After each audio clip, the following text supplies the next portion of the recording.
वक्रतुण्ड महाकाय सूर्यकोटि समप्रभ निर्विघ्नं कुरु मे देव सर्वकार्येषु सर्वदा।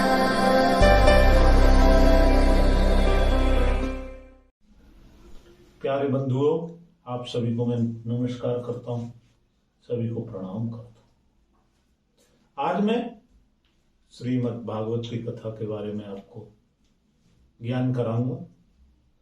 कृपया आप सुनिए। भक्ति का दुख दूर करने के लिए नारद जी का उद्योग।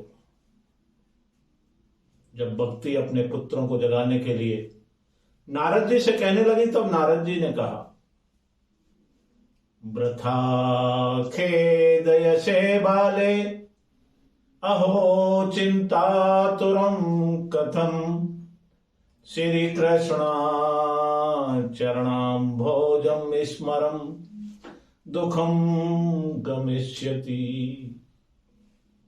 भक्ति, तुम व्यर्थ में खेद मत करो और इतनी चिंता तो मत हो।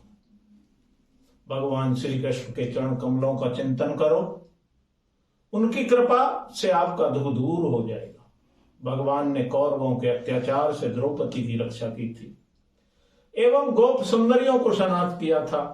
फिर तुम तो भक्ति हो, फिर तुम तो भगवान को प्राणों से भी प्यारी हो। त्रेता और द्वापर युग में तो ज्ञान और वैराग्य मुक्ति के साधन थे, किंतु कलयुग में तो केवल भक्ति मोक्ष प्रदान करने वाली है। तुमने एक बार भगवान से पूछा था कि भगवान मैं क्या करूं, तब भगवान ने कहा तुम मेरे भक्तों का पोषण करो। तब भगवान ने प्रसन्न होकर तुमको ज्ञान वैराग्य पुत्र रूप में दिए एवं मुक्ति तुमको दासी रूप में दी। इस प्रकार तुम सतयुग से द्वापर पर्यंत तक बड़े आनंद से रहने लगी, किंतु कलयुग में तुम्हारी दासी मुक्ति पाखंड रोग से पीड़ित होने लगी। इस प्रकार वह तुम्हारी आज्ञा से वैकुंठ लोक को चली गई। इसलिए आप चिंता मत करो, मैं तुम्हारे इन दोनों पुत्रों के नव जीवन का उपाय सोचता हूं। जिनके हृदय में भक्ति निवास करती है, उन लोगों को स्वप्न में भी यमराज के दर्शन नहीं होते। फिर तुम तो भक्ति हो। एक बार पूर्व काल में भक्त का तिरस्कार करने के कारण दुर्वासा ऋषि को बड़ा कष्ट उठाना पड़ा था। इसलिए कलयुग में व्रत तीर्थ योग यज्ञ आदि की कोई आवश्यकता नहीं है, केवल भक्ति ही मुक्ति देने वाली है। सूत जी कहते हैं कि भक्ति के वचन सुनकर नारद जी को बड़ी करुणा आई और भक्ति के दोनों पुत्रों के कानों में जोर जोर से आवाज लगाने लगे, उनको जगाने लगे, जागो ज्ञान, जागो वैराग्य। उन्होंने अनेक वेदों एवं शंखों की ध्वनि से उनको जगाने की कोशिश की, लेकिन जागे नहीं।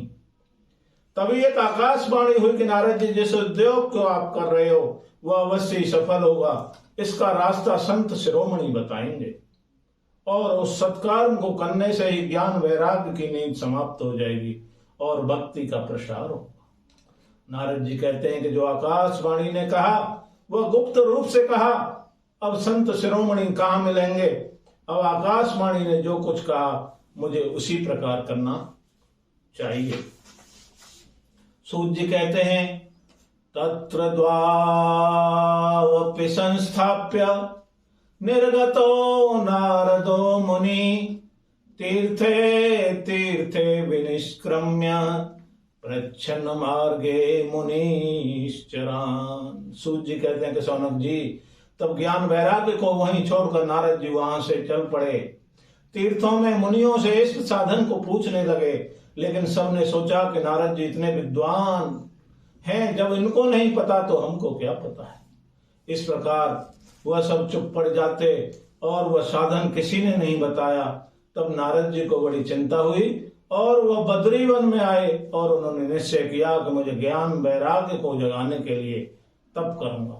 उसी समय उन्होंने करोड़ों सूर्यों के समान तेजस्वी मुनियों को अपने सामने देखा।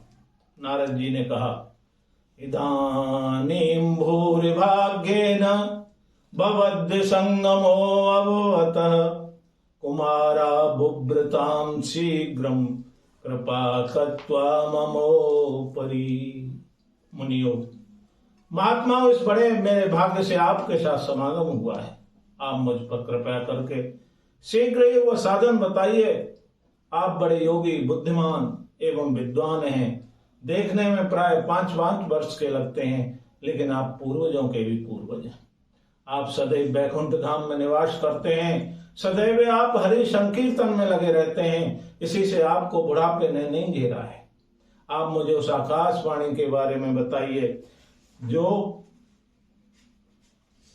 आकाशवाणी ज्ञान, वैराग्य और भक्ति को सुख मिल सके और सभी वर्णों में उसकी किस प्रकार प्रतिष्ठा हो। बोलिए श्रीमद् भागवत पुराण की जय।